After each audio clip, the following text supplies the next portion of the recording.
Shalom. Shalom. I think I can be heard. Let me see.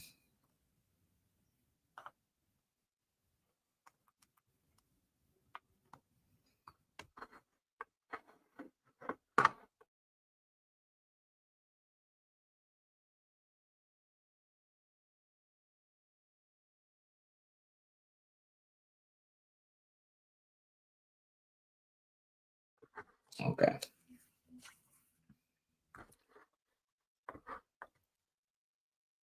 Shalom. Shalom.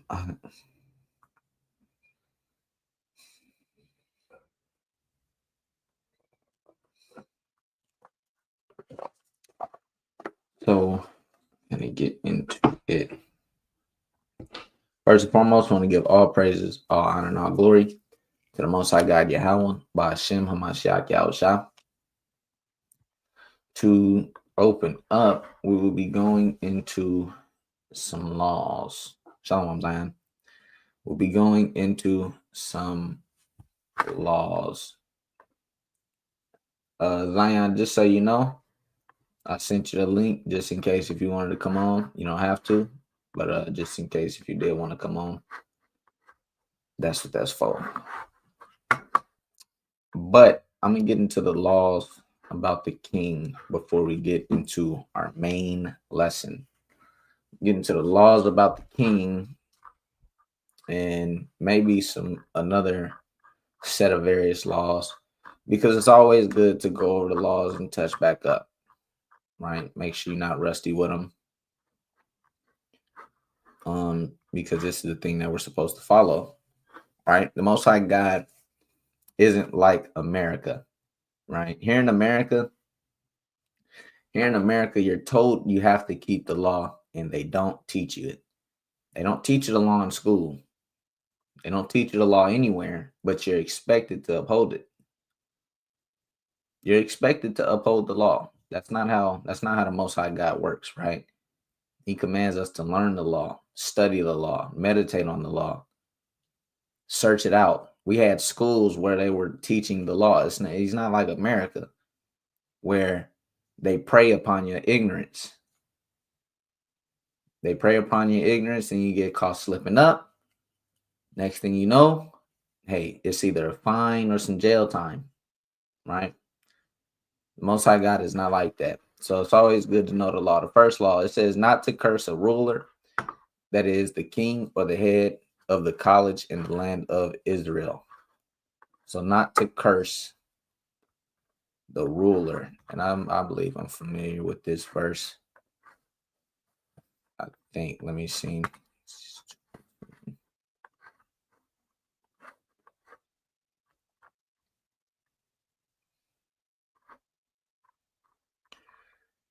Let me see.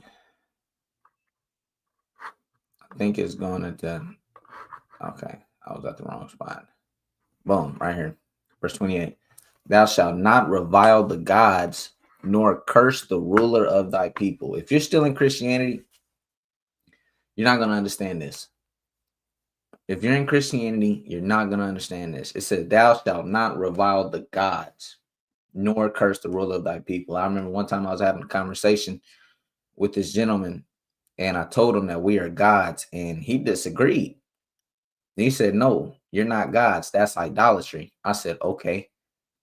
According to the scriptures, are we supposed to hate other gods? Yes or no? He said yes. I said, okay. Are we supposed to revile the other gods? He said yes. So I went to this scripture and it says, thou shalt not revile the gods. I said, so what is this? This is coming straight out of God's law. What is this talking about? What do you mean? What do you mean you're supposed to revile the gods or not revile the gods? But you telling me we are. And he got caught up, right? All because he doesn't understand the simple understanding of the concept that we are gods. This isn't talking about idols. This is talking about the chief men in power, our chief rulers, right? You got the Pharisees, you got the priest, the high priest, the mighty man in Israel, the king. Don't revile them. Thou shalt not revile the gods, nor curse the ruler of thy people. This is a commandment. And this is a commandment that you should be trying to keep. Man, if there's men above you, if there's men that you look up to, you know, the Naquams, the Yawals, the Zabaks, the Danyalas, the Bishop Nathaniels, you should be keeping this. Do not revile those men. Do not curse those men.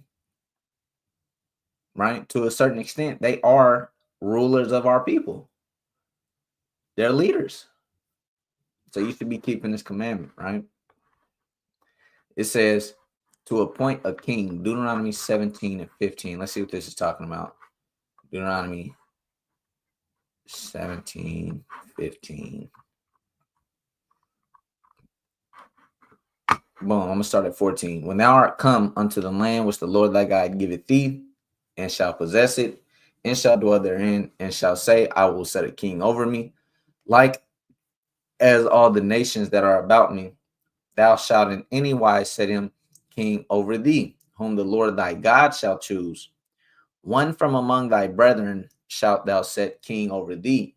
Thou mayest not set a stranger over thee, which is not thy brother. This is a law, statute, and commandment that the Most High God, one, is going to choose the king. Shalom, Soldier Malachi. Can you Shalom. God, all praises. One, you're supposed to the Most High God chooses the king. We see that with the Most High using Samuel, I believe, to go and find King David. Right? Yeah, he went to go and find King David. Number two, you're supposed to set your brother over you. You're supposed to set your brother over you, meaning one of your nation. The Most High God, this is a quick cut. So we are not all equal. We are not all one nation. We are not all one kindred. We are not all one people. Right? Shalom, Hebrew daughter. The water for that. But you know, nah, I'm a lowly guy. But you're not supposed to set a stranger. Thou mayest not set a stranger over thee. No, you can't. This is the problem that we ran into when we get into the New Testament, and somehow Herod is over us, right? There's history that's missing. We go straight from the Old Testament straight into the New Testament. We don't have no context. They took the Apocrypha out, so we don't know what the hell going on. No context of what's going on, and then somehow this stranger is over us. This stranger is our king, when that's against the commandments, right? That is against the commandments. It says not to appoint as ruler over Israel one who comes from non-Israelites. We just read that the king shall not acquire an excess number of horses. Let's see what this is talking about. Verse 16, Deuteronomy 17:16. But he shall not multiply horses to himself, nor cause the people to return to Egypt, to the end that he should multiply horses. For as much as the Lord said unto you, ye shall henceforth return no more that way. So this is kind of a two-part commandment, right? Because I think it's gonna I thought it was gonna say it down here, right? But the king is not to take us back to Egypt. The king is not to set us back into Egypt. The Lord said we would not return there. But the king cannot multiply horses to himself. Right? We're going to get down to where right here where it says he shall not multiply wives to himself. So people get simple and think, okay, the king, so he can't have multiple wives, so he can only just have one wife. So you telling me the king can only have one horse in this situation? It says right here, neither shall he greatly multiply to himself silver and gold. All right, he's supposed to have one silver shekel and one gold shekel. No, let's be honest with ourselves. When it's going into multiply, this man cannot go amongst the land and take all the horses for himself. This was implemented by the Most High God so that greed doesn't take over Israel.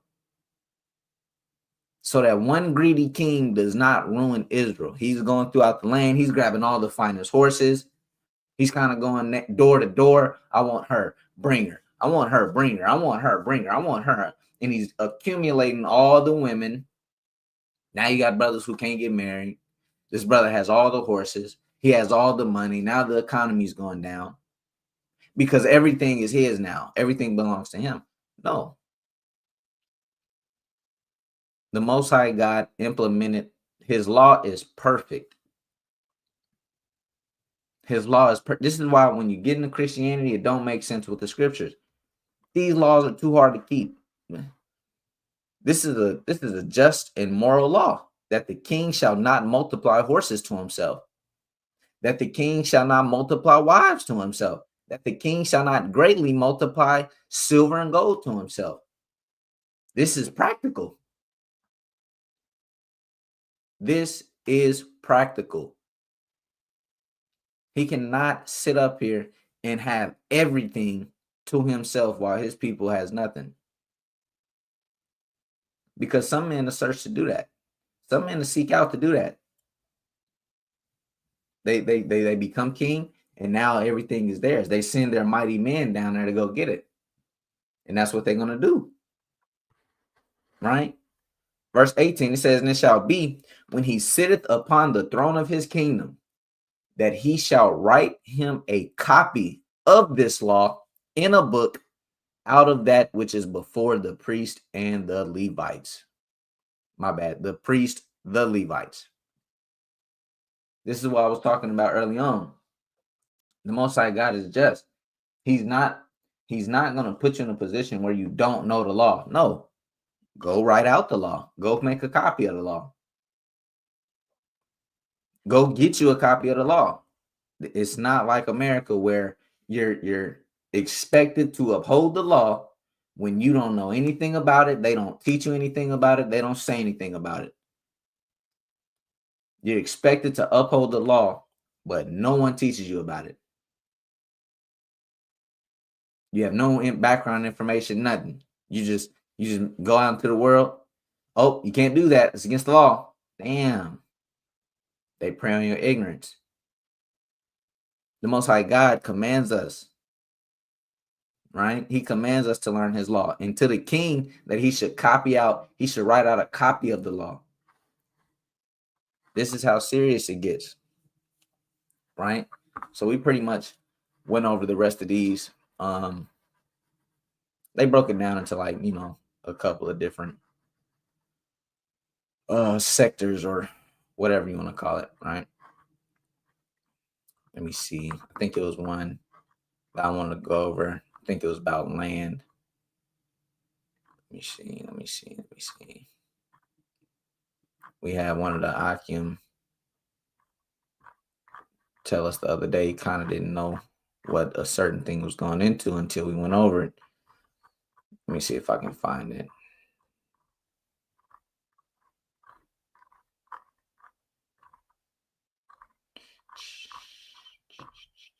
Property and property rights.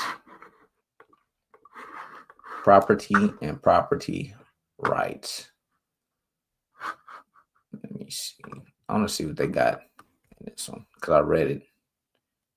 Which must not, but the plan must not be so.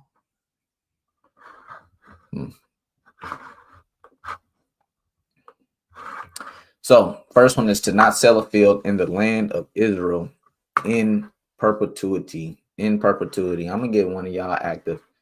One of y'all go to Leviticus 25 and 23.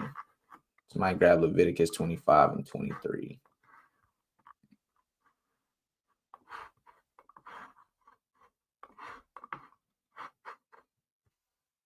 Go ahead and read it whenever y'all got it. I got it. This is Leviticus chapter 25 and verse 23. Leviticus chapter 25 and verse 23. It says, the land, it says, the land shall not be sold forever, for the land is mine, for ye are strangers and sojourners with me. So the land of the Most High belongs to the Most High, right? We're just kind of staying on it.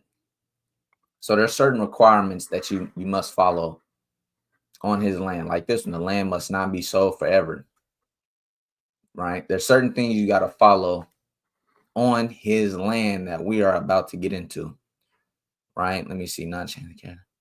Let's just go to it. Let's read it. Go to Leviticus 25 and 34. This is Leviticus chapter 25 and verse 34.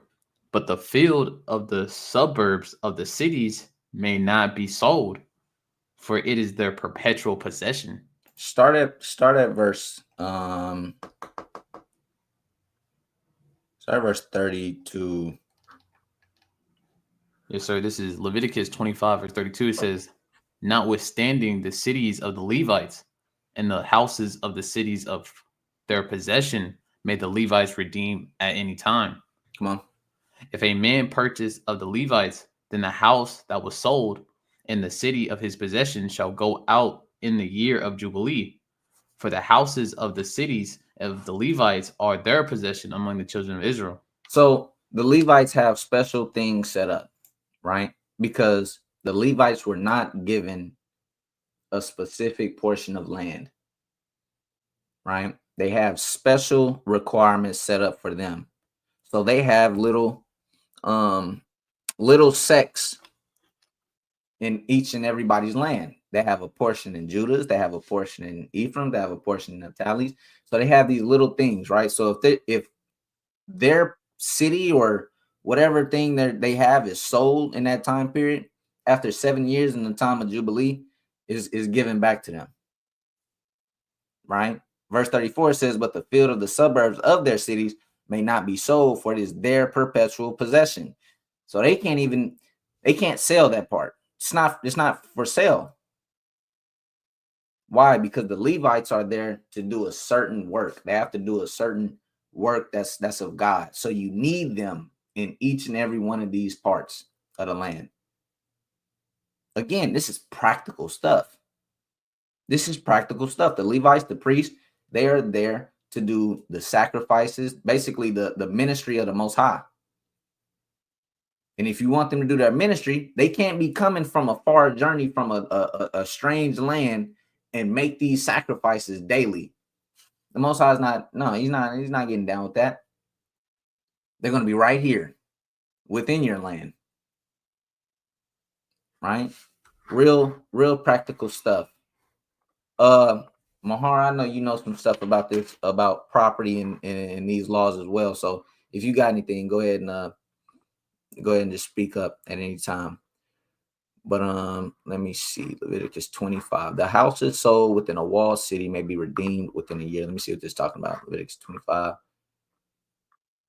If a man sell a dwelling house in a walled city.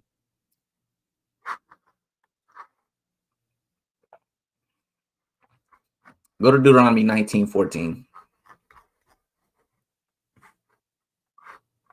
Go to Deuteronomy 19:14. This is Leviticus chapter 19. Deuteronomy. Also, this is Deuteronomy chapter 19 and verse 14. And it says, thou shalt not remove thy neighbor's landmark, which they of old time have set in thy inheritance, which thou shalt inherit in the land that the Lord thy God giveth thee to possess it. So let's see what this kind of looks like. You cannot remove the landmark. Thou shalt not remove thy neighbor's landmark, which they of old time have set in thy inheritance, which thou shalt inherit in the land that the Lord thy God giveth thee to possess it. So what does that look like on a practical sense, right? Say we got this this portion right here, or this right here, this land, right? Say this land on this side of the fence belongs to Mahar. Say this land on this side of the fence belongs to me. This is the landmark that's between our land, right? Let's say Mahar, he ends up going on a great journey. He asked me, hey, can you look out for my house? You know what I'm saying? I'm going out on, I'm going out of town. I got to go meet some family. I got to go do this, that, and the third. You mind looking out for my land? I say, yeah, sure. But while he's gone, I uproot this landmark. I take this landmark out and I kind of set it over there. I set it more inside of his land that way I can get more land. The Lord said you can't do that. The Most High said you can't do that. You don't know why? Because that's stealing. And then Mahar come back and he like scratching his head like, man, I could have sworn I had more land than this. And I'm like, hey, bro, I just looked after the land, bro. I don't know. If you're going to be weird about it, bro, then, I don't know about looking after your land no more, bro. I don't know. Now I stole from him and I'm dealing deceitfully with my brother. That's what that law is going into. Guess what? Yet another practical and simple law to understand. This is not tough. How is this law too hard to keep? For me to leave my portion of land to myself and leave his portion of land to himself and to not remove the landmark that's set in between us. If me and him had an agreement, hey, look, can I buy this portion of land? It kind of works better off for this, that, and the third. All right, cool. We can work something out. But for me to just move it and take more land and be deceitfully, no, the Most High said, no, you can't do that. You cannot do that. Right? You cannot do that. So that's kind of all that I wanted to get into with those, because we still got to get into a main lesson. Y'all should go check out these laws by yourselves, get acquainted with them. If you don't understand something, don't be afraid to go and look. Shalom, Captain, and Shalom, Kobe. Don't be afraid to open up a different translation. Right? They got I think it's something called Bible Hub, where you can look at all the different translations. So if you get in here, you know what I'm saying, don't be afraid to click they thing, because they got, their own little Bible translation going on, because sometimes that's how you can find exactly what they're talking about.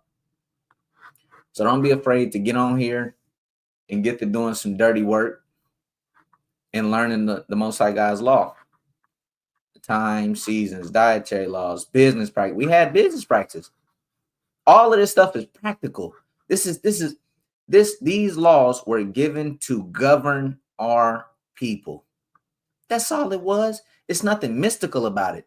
Some people will tell you, you wake up and as soon as you wake up, you're in sin. Damn. No.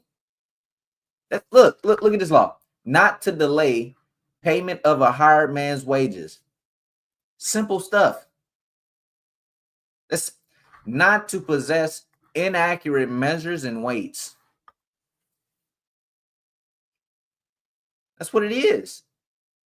These laws are given to govern a certain group of people who need governing.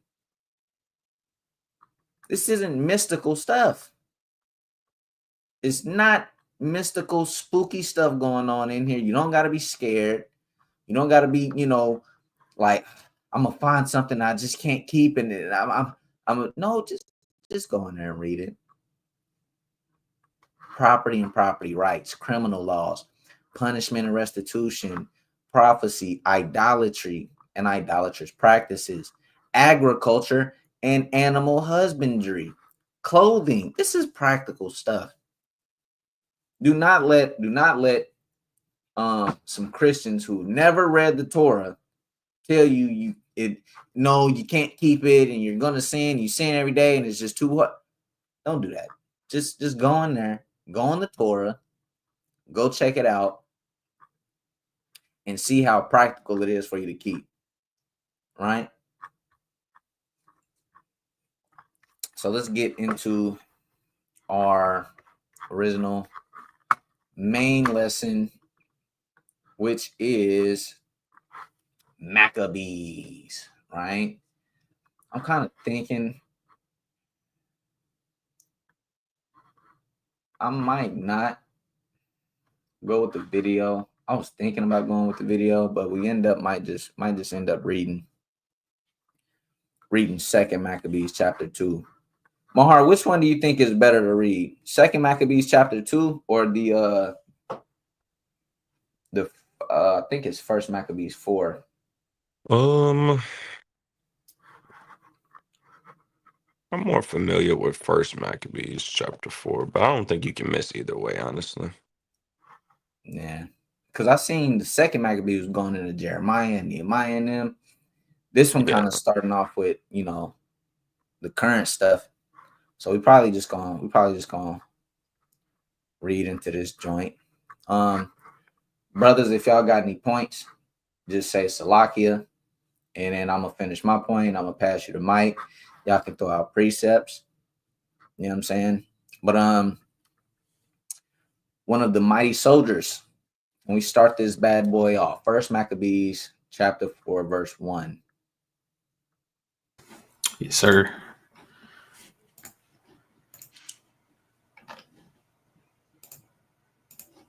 This is 1st Maccabees. So like I was trying to get on KJVA, the website you're on, but mine was looking weird. I'm like, what is this? Yeah, sometimes you got to go down and click a certain link. Oh, can I find it? This is 1st Maccabees chapter 4 and verse 1.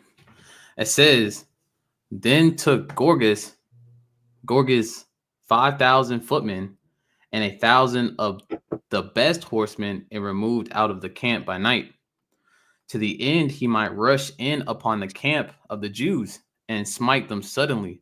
And the men of the fortress were his guides.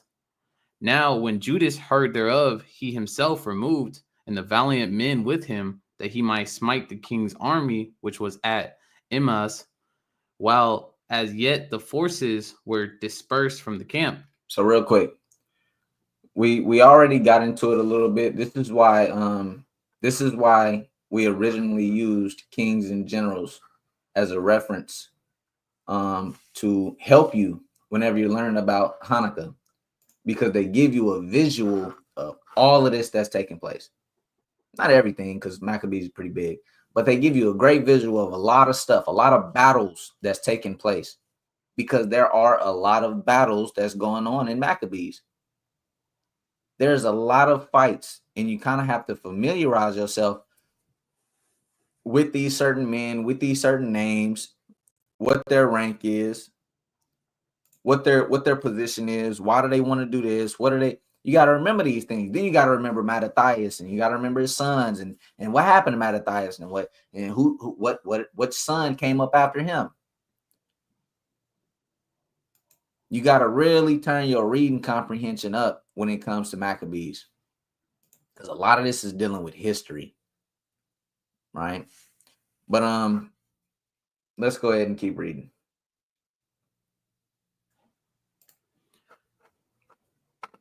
This is verse 4. 1st Maccabees chapter 4 and verse 4, it says, while as yet the forces were dispersed from the camp, in the mean season came Gorgas by night into the camp of Judas. And when he found no man there, he sought them in the mountains, for he said, these fellows flee from us. But as soon as it was day, Judas shewed himself in the plain with 3,000 men, who nevertheless had neither armor nor swords in their mind. And they saw the camp of the heathen, that it was strong and well harnessed, and compassed round about with horsemen, and these were expert of war. So Judas popped back up and seen these men, right? Judas men kind of wasn't ready for a fight, looked like. Their minds wasn't in it. And then now they looking across the array, and it's damn a mighty men of heathen, expert in war, ready to kill them. Gorgas or George, whatever his name is, he'd been trying to get at Judas. It says in the mean season, around winter, he had went to him by night. He's trying to finish this, right? Let's keep reading. Verse 8, it says, verse 7, and they saw the camp of the heathen, that it was strong and well harnessed, and compassed round about with horsemen, and these were expert of war. Then said Judas to the men that were with him, fear ye not their multitude, neither be afraid of their assault. Remember how our fathers were delivered in the Red Sea, when Pharaoh pursued them with an army. Now therefore let us cry unto heaven, and peradventure the Lord will have mercy upon us, and remember the covenant of our fathers, and destroy this host before our face this day. So this is what made Judas. This is why Mattathias set Judas up as the leader after him. Judas was a great leader. He was an excellent leader when it came to battle. He seen this multitude of men, and he kind of looking at his men, and he said, fear not. Don't be afraid of their multitude. Don't be afraid of their assault. Let us remember about how we got saved and delivered in the Red Sea when Pharaoh pursued us with an army. He starts making recollection of all these past accounts, right? Let me see, because it's a precept that I want that came to my head. Deuteronomy 20. No, but you can grab that. All right. Mine, I wanted to get is Sirach 2 and 10. It says, look at the generations of old and see, did ever any trust in the Lord and was confounded, or did any abide in his fear and was forsaken, or whom did he ever despise that called upon him? This is something that Judas knew. This is something that Judas was well acquainted with. And he used this to rile his men up, to get his men up, to put their mind back into the faith of the Most High. That's what he did. Because fear come along, fear can remove faith. And vice versa. Faith can remove fear. And in this initial moment, they seen all these men. It was doubt crept in, fear crept in, uncertainty crept in. And then Judas had to meet him with, nah, let's remember how the Most High deals with us. Let's remember how he deals with us and how he saves the afflicted and how he saves us in the time of trouble. Then what happened? Certainty came back. Faith came back. Right? Malachi, you can go ahead and grab your precept. Khan, this is the law concerning war. When it's time to go out to war, this is how the Most High God commanded us to go about it. Right? The book of Deuteronomy, chapter 20, and I'm starting verse 1.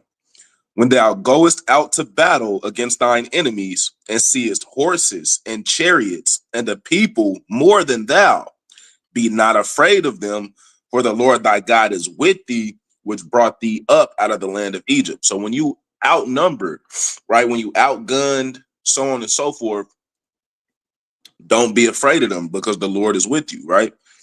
The same way he delivered us out of Egypt, he can deliver us out of any danger, right? Verse 2, and it shall be when you are come nigh unto the battle, when you are come near unto the battle, that the priest shall approach and speak unto the people, and shall say unto them, hear, O Israel, ye approach this day unto battle against your enemies. Let not your hearts faint, Fear not, do not tremble, neither be ye terrified because of them. For the Lord your God is he that goeth with you to fight for you against your enemies to save you. So in a situation like this, you are commanded by the Most High God Yahweh to not be afraid, to not tremble, right? But also you see what not Mattathias, you see what Judas was doing here. He was speaking these words unto the men because he's the priest. He's of the tribe of Levi, and this is what he's commanded to do during a time like this. So what these brothers are doing is a fulfillment of the law, man. He getting them ready for the battle, speaking these words that is written in Deuteronomy 20. He's speaking life into these men, right? In the back end of Sirach chapter 2 and verse 11, it says, for the Lord is full of compassion and mercy, long suffering, and very pitiful, and forgiveth sins, and saveth in the time of affliction. So just like the law said, it says the Lord goes out and fights for you. The Most High fights for you. And that's exactly what Judas is reminding his men. We serve the master of the universe, fear not. That's what made him a great leader. He can inspire men. He can give the spirit back to men.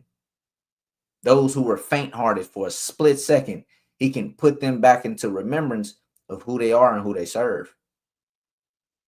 Right? So let's keep reading on this Maccabees. God, this is First Maccabees chapter 4, verse 10.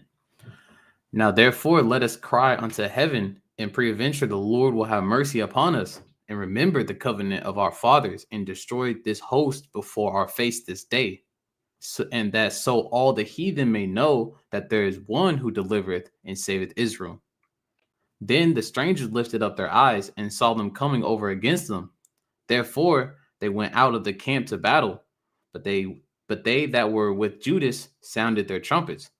And so they joined battle, and the heathen, being discomforted, fled into the plain. Howbeit all the hindmost of them were slain with the sword, for they pursued them unto Gazara, and unto the plains of Idumea, and Asatus, and Jamania, so that they were slain of them upon a 3,000 men. So this is how Judas got down. They went out of the camp. It says, but they that were with Judas sounded their trumpets. Imagine that. Now you got men who have trumpet sounds. You got war trumpets. It's a dangerous sound out there. It's a nasty sound that you don't want to hear during the time of battle. It's giving them more morale. It's hyping them up more. Meanwhile, it's putting more fear into you. And that's how Judas left out. Judas went out there and they had trumpets blowing so that they turned around and they fled, and Judas and his men slain around 3,000 men of them. 3,000 men is a lot of men. We've all been in a classroom. We've all been in a school. If you went to a regular school and you've all sat in the audience and you looked around, it's like, damn, there's a lot of people. You know what I'm saying? You sit in the auditorium, it's probably about 300, 400 people there.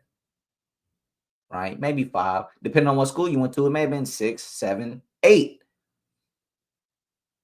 That still doesn't compare to 3,000 men. And that's how much Judas and his men took out. Right? Let's keep reading. It says, First Maccabees chapter 4 and verse 16.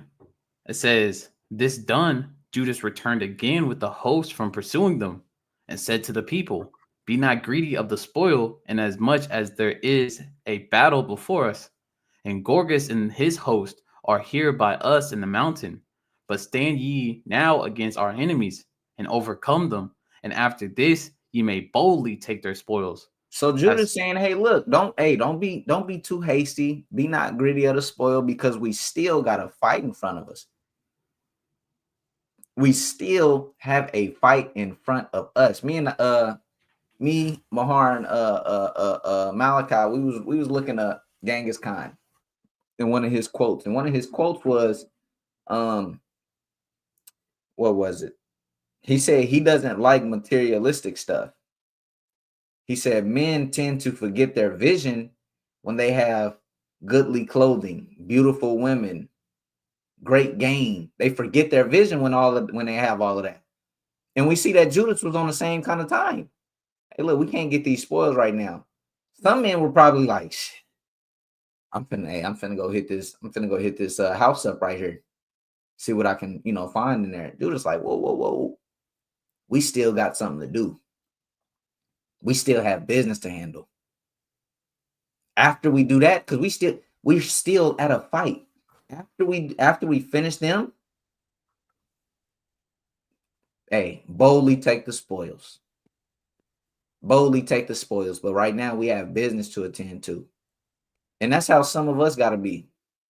That's how some of our mindset has to be. Our mindset is too worried about the spoils and not about the business at hand. We have business to attend to right now, but our mind is already thinking about the gain we can get. We're already thinking about reaping what we sowing instead of sowing.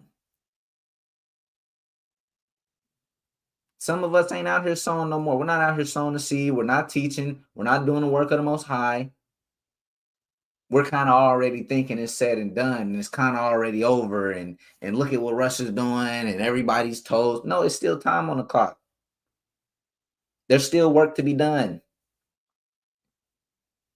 Don't forget the parable about the penny. He hired somebody close to where when it was time, it was almost finished, and he still received the penny.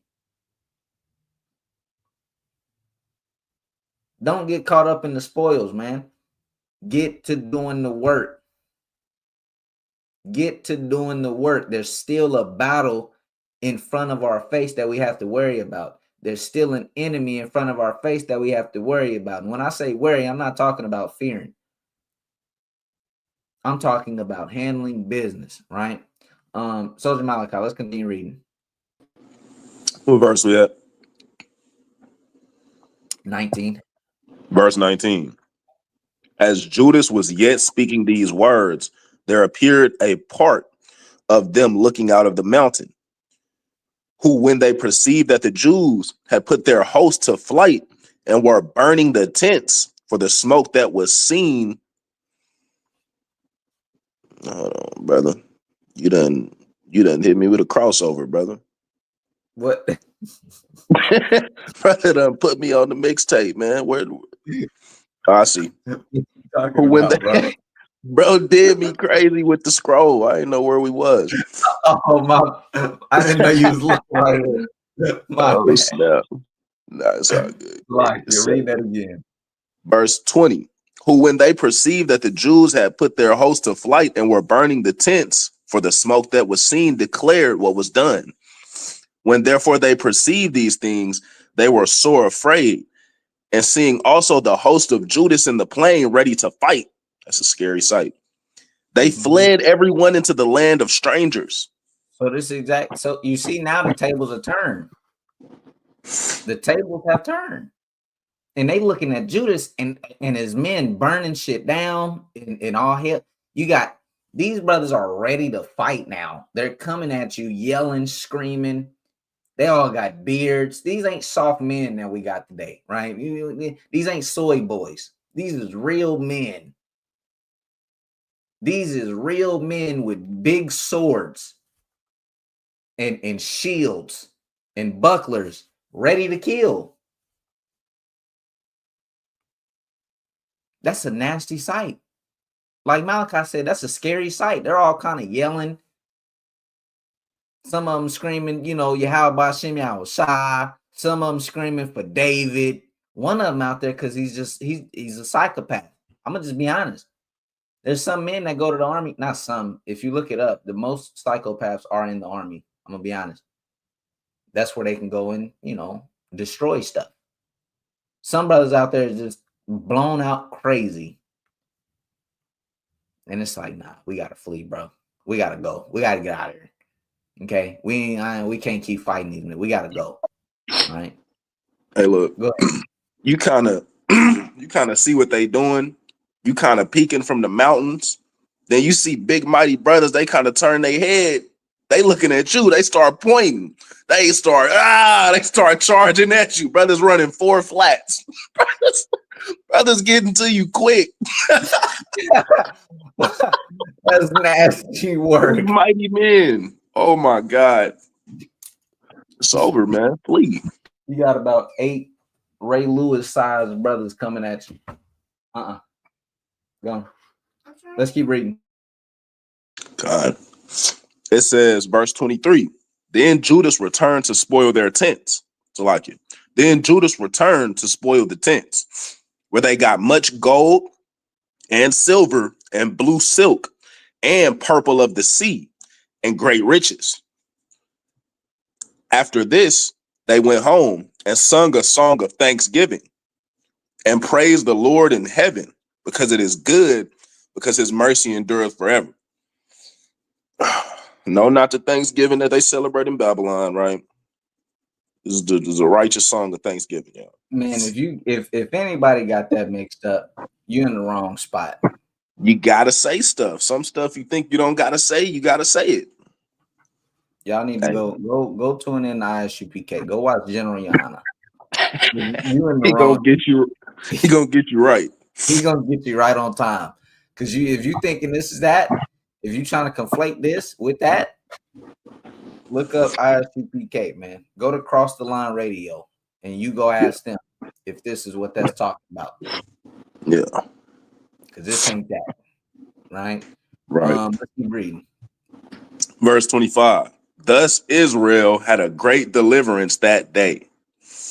Now all the strangers that had escaped came and told Lysias what had happened, who, when he heard thereof, was confounded and discouraged, because neither such things as he would were done unto Israel, nor such things as the king commanded him were come to pass. So now Israel is putting everybody to flight. The Lord then killed Antiochus. Brothers is worried about that. Now you got Judas putting to flight these mighty men. Putting them to flight.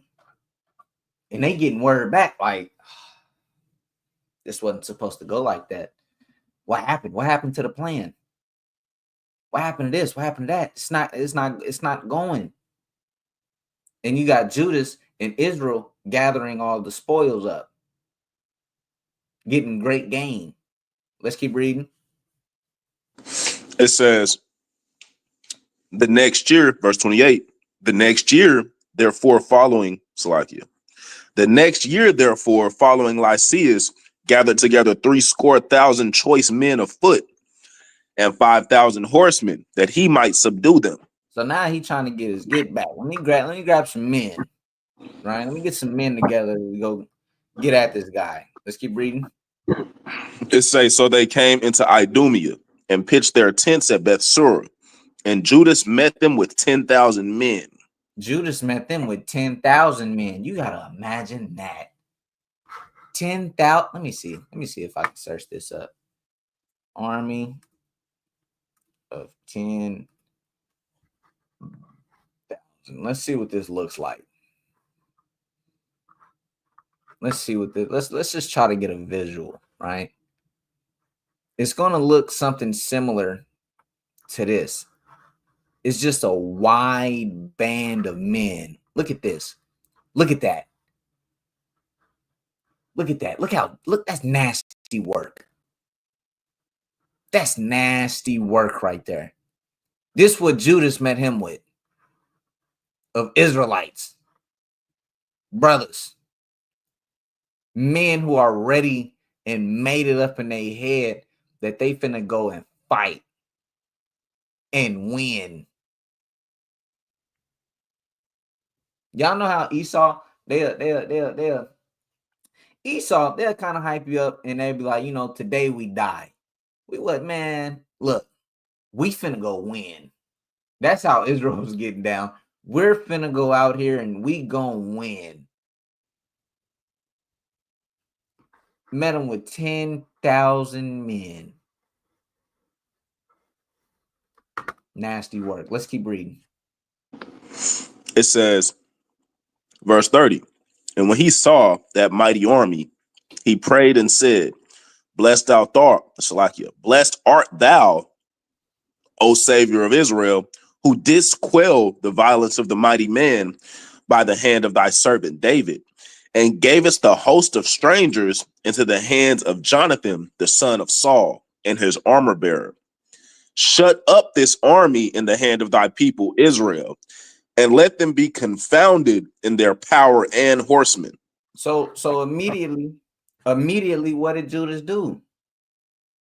He didn't go to his counselors. He didn't go to his men. He didn't think to himself, damn, we're screwed. He immediately sought the Most High. You're going to see something very similar throughout all of the scriptures, whether that's the Old, New, Apocrypha, Torah, Tanakh, prophets, the Psalms, the writings, the history. You're gonna see the same thing. When mighty men get in a predicament, they immediately seek the Most High. They immediately pray to the Most High, who saved in the time of affliction. Guess what? And he's still reaccounting the things that are past. Talking about David, talking about Jonathan, the son of Saul, and what happened in their time. You have to be in the same mindset. Let's keep reading. It says, shut up this army in the hand of thy people Israel, and let them be confounded in their power and horsemen. Make them to be of no courage, and cause the boldness of their strength to fall away, and let them quake at their destruction. Cast them down with the sword of them that love thee, and let all those that know thy name praise thee with thanksgiving. It says, cast them down with the sword of them that love thee. Kill them. This can't be a God of equality. This can't be. Because I keep seeing Israelites pray to the most High about casting down heathens, and the Lord answers time and time again. Let's keep reading. It says, so they joined battle, verse 34. So they joined battle, and there were slain of the host of Lysias about 5,000 men. Even before them were they slain. Yeah. God. You know how disheartening that is to see 5,000 of your men get knocked down? What? Hey. Oh my God. You know how much morale is leaving and fear is starting to set in? Imagine you out there on the battlefield and you hear your fellow soldiers screaming and crying out in agony and pain, and you look to your left, one of them just got stabbed. You look to your right, he got his head took off by a raging black man. Yeah. Oh my God. The next man, going on? The next man you see, he got crunched with a giant hammer. It was Judas. Oh my God. Flee. What's he doing on the battlefield? Oh my God. Why is he out here? Oh my God. They out there leaping upon these men. Yeah. Yeah. Oh great energy, bro. With excellent energy, bro. All praises. That's all nasty work. Come on. It says, now when Lysias saw his army put to flight, this is verse 35, and the manliness of Judas's soldiers, and how they were ready either to live or die valiantly, he went into Antiochia and gathered together a company of strangers, and having made his army greater than it was, he purposed to come again into Judea. So he's seen the manliness of Judas and his soldiers. Not a good statement. This is not something good. You know why? It's not good for him, is what I'm getting at. Because you got to think about it. If those men back then were more masculine and more manly, you got to imagine how much more manly Judas's men were, how much more above the bar they were. That's what it says in the manliness of Judas's soldiers and how they were ready to either live or die valiantly. They were ready to do it all. There was no fear in their heart whatsoever. They're just out here for battle. Let's do it. This is the kind of mindset Judas put in these men. Judas got dogs out there on the field. You don't want to fight a man like that. Everything he does is going to be 10x'd, 10 times. He doesn't fear anything. He just has a goal in his mind. And some men out there, some of their goals is just to destroy. How many men can I kill? How many of these heathens can I take down? That's what they thinking. That's a scary thought. So Lysias, he flee to a nearby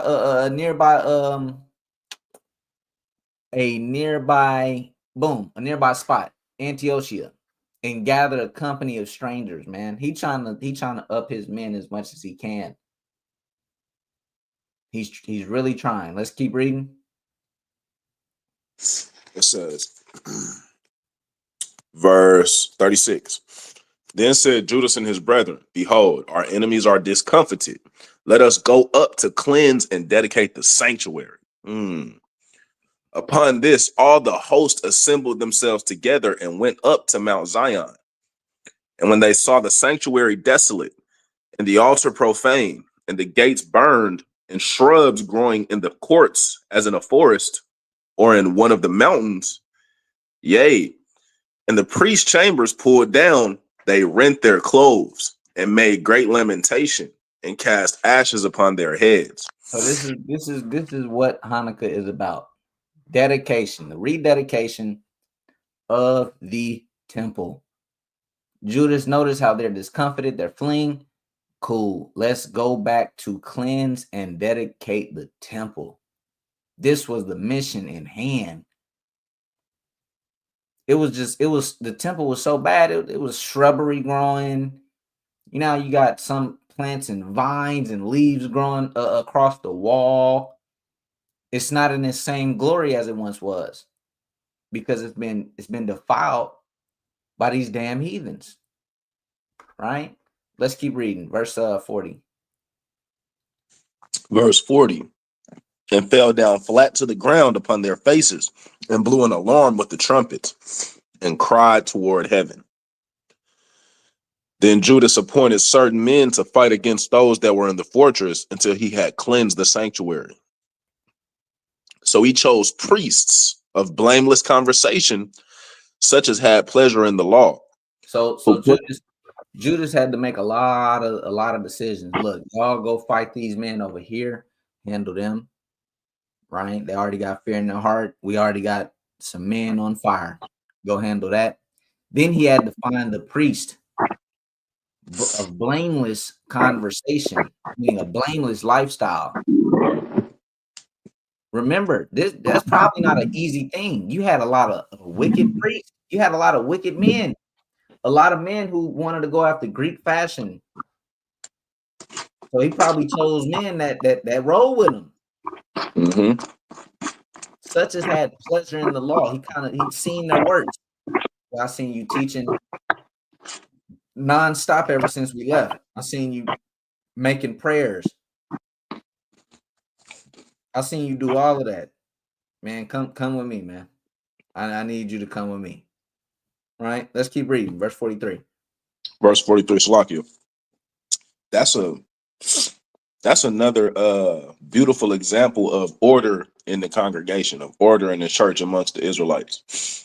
You know, you got people who always want to kind of condemn that idea. You feel me? And try to say, well, we followers of God and not followers of men. You know, a lot of people have said that before, but like you see here, this is another example of the men of the Lord setting up order in the congregation, right? It says, Salakia. Verse Verse 42. So he chose priests of blameless conversation, such as had pleasure in the law, who cleanse the sanctuary and bear out the defiled stones into an unclean place. And when as they consulted what to do with the altar of burnt offerings, which was profaned, they thought it best to pull it down, lest it should be a reproach to them, because the heathen had defiled it. Wherefore they pulled it down. So they got to get these stones out because they're defiled, right? They're unclean. Some of them may have mold. Some of them may have swine's blood on it. And then they said, what should we do with the altar of burnt offerings, which was profane? That was profaned by an amalgamation of things. Whoredom, swine. It was just profaned. And they had to make a tough decision. Man, let's just pull it down. Unless it become a reproach. They probably went into the law, right? The law say, man, you cook an unclean animal in this kind of vessel, you got to break it and get rid of it. So they probably put it together. Look, man, we can't have this in here. We can't. And this is them going in there and remaking up the temple, man, into what it should be. And this was honestly a time of rejoicing. Well, it was both. It was a time of mourning and a time of rejoicing. Mourning because all of this stuff had happened, but a time of rejoicing because, hey, we got our temple back. Antiochus is dead. We're getting our nation back in order. It literally led to us having this, the Hasmonean dynasty, where we're on top. We got our hegemony. We're back at it. The Hasmonean dynasty was a ruling dynasty of Judea and surrounding regions during the Hellenistic times of the Second Temple period. We was back in rulership. We had our own stuff going on amongst our own land. We ain't got to worry about nobody. That's what led, or all of this stuff is what led to us having our dynasty, right? Let's keep reading. Verse 46. Verse 46. And laid up the stones in the mountain of the temple in a convenient place, until there should come a prophet to show what should be done with them. Then they took whole stones according to the law, and built a new altar according to the former, and made up the sanctuary and the things that were within the temple, and hallowed the courts. They made also new holy vessels, and into the temple they brought the candlestick, and the altar of burnt offerings, and of incense, and the table. And upon the altar they burned incense, and the lamps that were upon the candlestick they lighted, that they might give light in the temple. Furthermore, they set the loaves upon the table, and spread out the veils, and finished all the works which they had begun to make. Now, on the 25th day of the 9th month, which is called the month Caslu, in the 148th year, they rose up betimes in the morning, and offered sacrifice according to the law upon the new altar of burnt offerings which they had made. You got to remember, man, it was a point in time not too long ago when the temple was set a snare for our people. Not too long ago, if you went to the temple, you had these heathen men hop out of nowhere and kill you. And your blood was being shed all around about the temple. Leading up into this day to where we can finally offer a sacrifice to the Lord, to the Most High. It was a lot of stuff these men went through to even get back to this point. They went through constant battle, constant fights, constant wars. Imagine those discussions during those times. These men lost their father. Their father couldn't see this. Mattathias seen the temple be defiled, but he couldn't see it be rededicated under his son and under his mighty sons.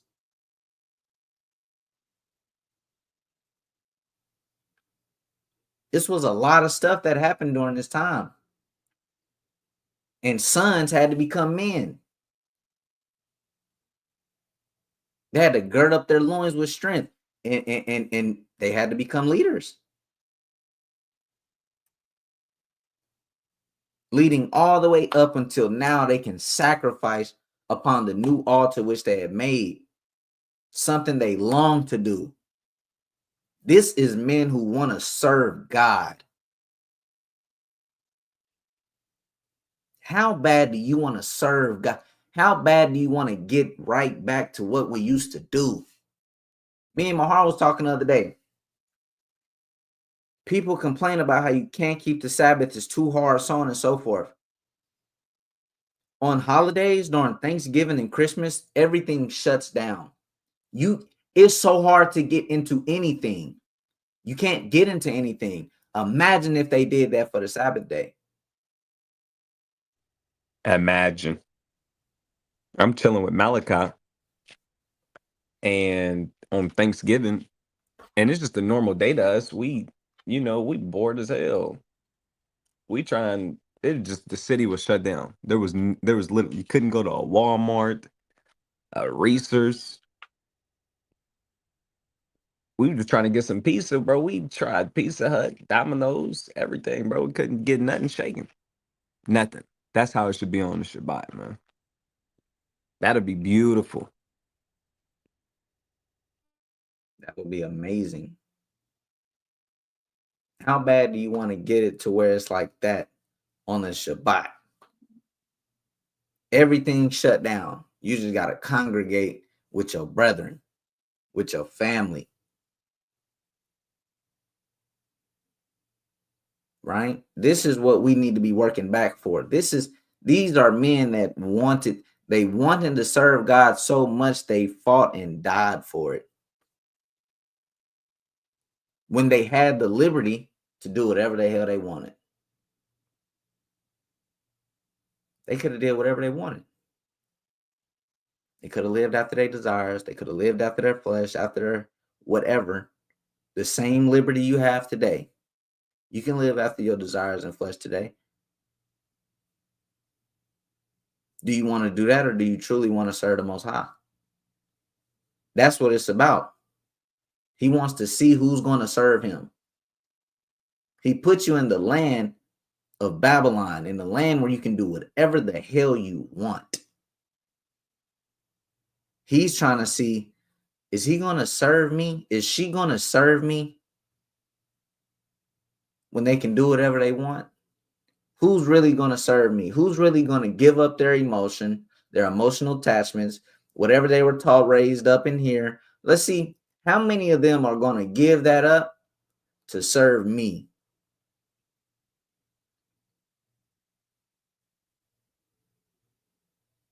And we're going to find out soon. You know, some people like to talk the talk. We're going to find out, right? Let's keep reading.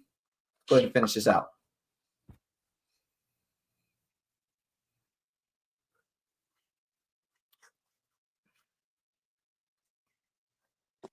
Can you hear me? Okay, now. My mute button's tripping. But We have verse 54. 53, God. Verse 53. And offer sacrifice according to the law upon the new altar of burnt offerings, which they had made. Look at what time and what day the heathen had profaned it. Even in that was it dedicated with songs and citherns and harps and cymbals. Then all the people fell upon their faces, worshiping and praising the God of heaven, who had given them good success. And so they kept the dedication of the altar 8 days and offered burnt offerings with gladness and sacrificed the sacrifice of deliverance and praise. They decked also the forefront of the temple with crowns of gold and with shields. And the gates and the chambers they renewed and hanged doors upon them. Thus was there a very great gladness among the people, for that the reproach of the heathen was put away. There was a Moreover, great gladness of the people, for the reproach of the heathen was put away. We can serve God again. We can serve God again. We don't have to serve these damn heathens no more. We don't gotta go with what they going with. We don't gotta profane the Sabbath day. I don't have to be scared to circumcise my child. I don't have to be scared to call myself a Jew. We can serve the Most High again, right? Let's keep reading. bro, I went on mute, bro, but I just shouted a mighty shout, bro. I felt that, bro. That's tough. Praises. All praises, man. Lord, can't wait till the day, man. We can move like this. But the spirit is gonna come again. But where was we? 57? Oh, 59. Verse 59. Moreover, Judas and his brethren with the whole congregation of Israel ordained that the days of the dedication of the altar should be kept in their season from year to year by the space of 8 days from the 25th day of the month Caslu with mirth and gladness. At that time also they builded up the Mount Zion with high walls and strong towers round about, lest the Gentiles should come and tread it down as they had done before. And they set there a garrison to keep it, and fortified Bethsura to preserve it, that the people might have a defense against Idumea. So now it was ordained that we should keep it in its respected time, year by year, with mirth and gladness. Something that even Christ kept himself. Right? Why would you not want to keep this with mirth and gladness? You got niggas out here keeping damn Thanksgiving. Why would you not want to keep this with mirth and gladness? But then you'll have people tell you, we're not under the law. I can do what I want. Right? Sucks, man. Sucks to see the state of our people and what they believe in, the nastiness of Christianity. But it is what it is, right? You're only going to serve what you want to serve. Some people going to choose to serve the Most High. Some people going to choose to serve their own flesh. And that's just what it is, right? Can't be mad at that. They've made their decision. That's it for this. We're now in the month, or finna be in the month of Feast of Dedication, right? I believe dedication falls December 25th sundown, I think. I believe so. I think it's the 24th. I Okay. think. I'm not sure. One of those, though. One of those, December 25th or December 24th sundown. We'll keep you updated, obviously, right? But we wanted to go into it this year a little early because there's so much to go into, right? It's so much to go into. We normally try to cram it all in that time. We're not doing that. This year we get to take our time with it, and we will touch back on it more whenever that time comes. But do y'all have anything y'all want to say or add? Good lesson. Or I just put it in there 24th sundown. Okay, bet. All praises to the Most High. With that, we want to give all praises to the Most High God Yahweh, Ba'ashem Hamashiach Yahushua. I want to say Shalom. Shalom. Shalom. Shalom.